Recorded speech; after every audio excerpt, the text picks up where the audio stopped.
사회복지사는 국가자격증이다. 이런 국가 면허나 자격증은 시간이 지날수록 취득하기 어려워지는데 먼저 취득을 했던 사람이 더 쉽게 취득을 한 경우가 많다. 그리고 한 번 취득을 해두면 계속 자격을 인정해주기 때문에 평생 동안 자격증을 써먹을 수 있다. 전 세계의 사회복지사는 400만 명이다. 이 중 100만 명은 우리나라가 차지하고 있다. 우리나라 사회복지사가 넘치는 이유는 취득이 쉽기 때문이다. 그래서 국민자격증이라는 별명이 붙기도 했다. 쉽다고 생각하는 이유는 무시험으로 취득하기 때문인데 14과목만 이수하면 자격증을 취득할 수 있었다. 이로 인해 사회복지사 2급 자격증 소지자가 10년간 120배나 늘었는데 무분별한 자격증 취득으로 수급 불균형 문제가 불거지자 2020년도 1월부터 17과목으로 늘고 실습 시간 또한 120시간에서 160시간으로 늘어나기까지 했다. 사회복지사 자격증은 노후 대비나 이직을 목적으로 취득하는 경우가 많은데 사회복지사에 나이 제한이 없기 때문이다. 하지만 그와 반대로 나이가 많은 사람이 20, 30대와 경쟁해서 취업을 과연 할 수 있겠느냐 하는 이야기도 있는데 가시TV에 있는 77세 할아버지 사회복지사 근무 이야기 영상을 보면 나이보다는 그 사람 개인의 스펙이나 역량이 더 중요하다고 생각하게 된다. 건강가정사 자격은 사회복지사 자격증과 거의 대부분 과목이 겹친다. 때문에 사회복지사 자격증을 취득했다면 두세 과목 정도 더 이수하는 것으로 건강가정사 자격을 손쉽게 취득 가능하다.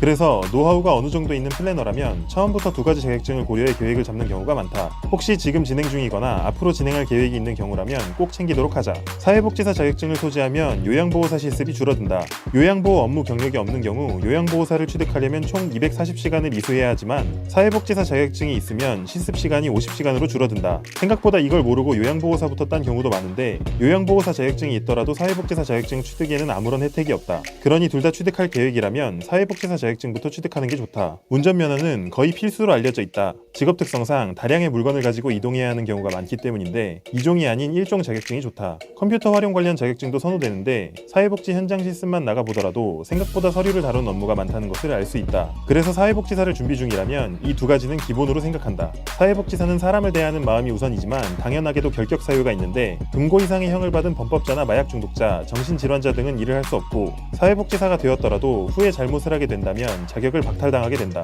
군대에도 사회복지사가 있다. 항상 사건 사고가 끊이지 않는 군대 안에 병영생활 전문 상담관이라고 불리는 군 사회복지사가 있다. 기본적으로 사회복지사 자격증을 소지해야 하며 상담 경력이 있으면 가능하다. 이외에 병원이나 민간단체, 생활시설 등 사회복지사의 활동 범위는 생각보다 광범위하다. 한국직업능력개발원에 발표한 자료에 의하면 미래에 없어지지 않을 직업에 랭크되어 있고 여러 매체에 전망 있는 직업으로 사회복지사가 포함되어 있는 경우가 많다. 낮은 출산율과 고령화 사회로 인해 실버 산업은 계속해서 뜨고 있기 때문이다. 하지만 그만큼 사회복지사의 처우 개선 문제도 많은데 개선이 되고 있긴 하지만 아직 갈 길이 멀다. 하루빨리 국민들에게 높은 수준의 복지를 제공하고 현직에 있는 사회복지사 분들이 사명감과 직업의식을 가지고 일할 수 있도록 쾌적한 근무 환경이 제공되었으면 좋겠다.